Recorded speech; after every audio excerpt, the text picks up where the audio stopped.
Okay, all. Thank you for coming to my presentation here. We're just going to be looking at the career outlook of the environmental and sustainability industry. And these are all the different aspects that are affected by environmentalism.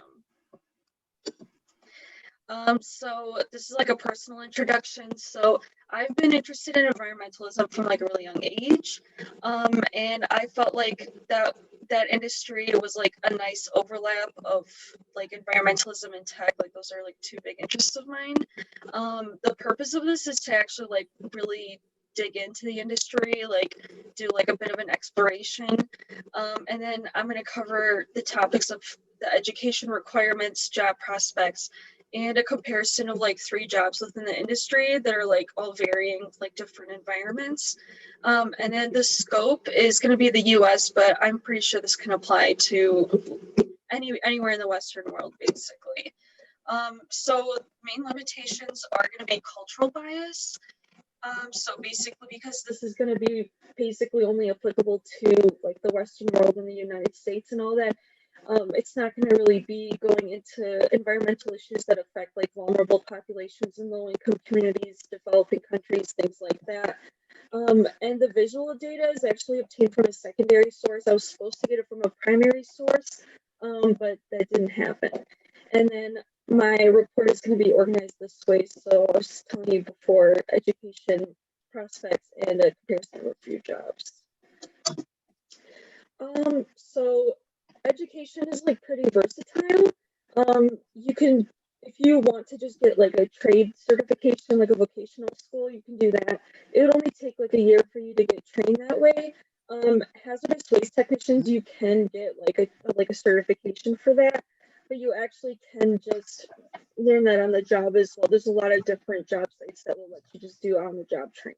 So, and then you also have like your less technical jobs where you can do these. Again, you can learn this through trade school, but again, it's just less technical, less math, basically, less like knowledge needed for like electrical and mechanical systems and stuff like that. This would be more like OSHA related. Same thing down here. If you do get a college degree, these can all be obtained with either a bachelor's or a master's degree, but an environmental lawyer does need to have, like a law degree. So that would be like a master's.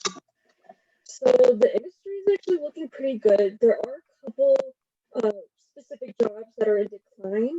Um, but for the most part, what I saw is that jobs in this industry are actually experiencing average to high growth over the next 10 years.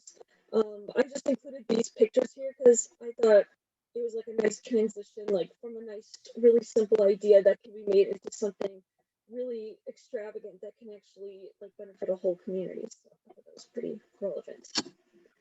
And then, so this is specifically about energy efficiency jobs. So you could see like this is like buildings as in construction, public transit, energy storage, and then this is kind of grouping together all the jobs that are not specifically mentioned here. You can see like construction, green construction has like a lot of jobs. This was back in 2018, I forgot to mention. So in 2018, you could see green construction has like the most jobs out of all of these, but it's showing the like some of the least amount of growth out of all of these as well. But then over here you kind of have the opposite with vehicles and smart and microgrids. Vehicles have like a huge, like a much bigger, like closer to average type of growth. Same thing with smart and microgrids. This is like the same as high efficiency HVAC appliances over here, while this has many more jobs available than smart and microgrids. So the first job I wanted to talk about specifically was environmental engineering. This is the most technical of the three jobs that I'm going to be talking about here. So you have to be a really good problem solver, and the biggest thing you're going to be doing is reducing pollution and waste on different job sites. And it's experiencing average growth, so that's going to be more and more relevant as time goes on and more EPA policies are put into place, basically. Wind turbine technicians are also quite technical, but this is definitely a more extreme like end of the spectrum, because you have to be up here working on these windmills basically. So it doesn't look like much from this picture, but this is actually like 280 feet, and then each of these I forgot what those are called, thingies. Those are about 100 feet long. So and it's experiencing like ridiculously fast growth, 61%. Like that's high. That's extremely high. So this is a very in-demand career. And then you have sustainability specialists. Definitely less technical. This is going to be more on the marketing side, and it's basically going to work with. This person is going to work with different organizations in order to implement systems that will reduce waste, and it'll, overall save the organization money. I included this quote here. This is my primary source.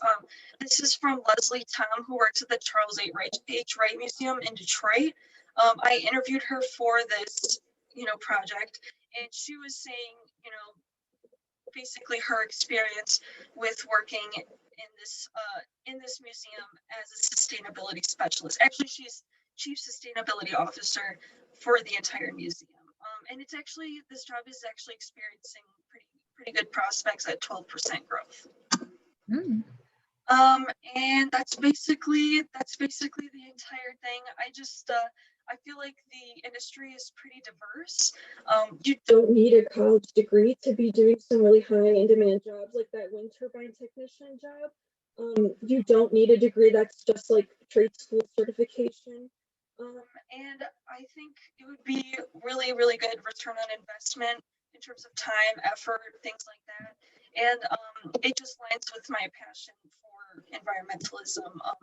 I do personally want to be an environmental engineer in the future. I do want the field to develop a little bit more before I go into that, but overall, I definitely do really appreciate this field more after doing this project. And that's it. Thank you guys for coming and showing up and paying attention. I really appreciate it. I hope you learned something. Do you have any questions at all, or you good, Zeus? I have a quick. Wait, are we on mute? No, we're not. Oh, we're not. You're not on mute, no. I think that's really cool. Does Detroit have renewable energies, like wind turbines and stuff? Like you were talking about earlier, you were talking to a woman who was working in that kind of industry. Like, does Detroit have alternative energy solutions? Detroit specifically is still definitely developing when it comes to alternative energy, because the city, it's got a lot of problems going on economically, so that's not necessarily at the top of their list, but independent individual organizations do their own work in order to achieve that. Windmills are going to be more in really, really rural areas, where there's really, really wide, expansive, flat land. So you're going to see that a lot in places like the Great Plains and stuff like that, so usually more west and south, there's more people doing that type of thing.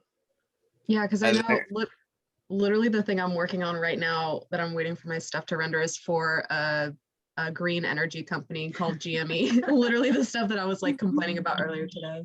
That's actually really cool that overlap like that. I had no idea. Yeah, literally it's happening right now as we speak. That's crazy. The Venn diagram by the Venn diagram. But yeah, they're based in Texas, because I think Texas has privatized energy stuff, so they can do green energy solutions. But I think this, like you said, the industry is definitely growing. So it's definitely it's really I think my friends based on sustainability.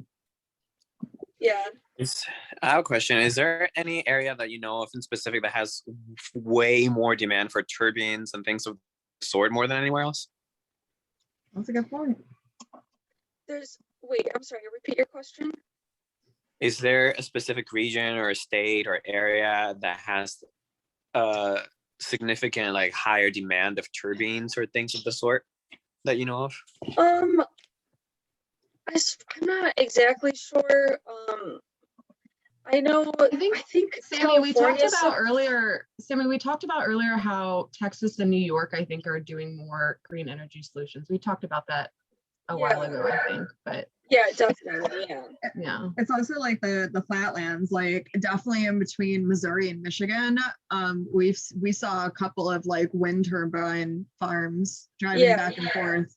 So You know, even definitely Michigan- the flatter. Yeah. Yeah, even Michigan, like I've seen them up north. Like if you go up Mhm. into the Thumb or like mid Michigan, they have them there too. So, all right. Thank you guys so much. Let me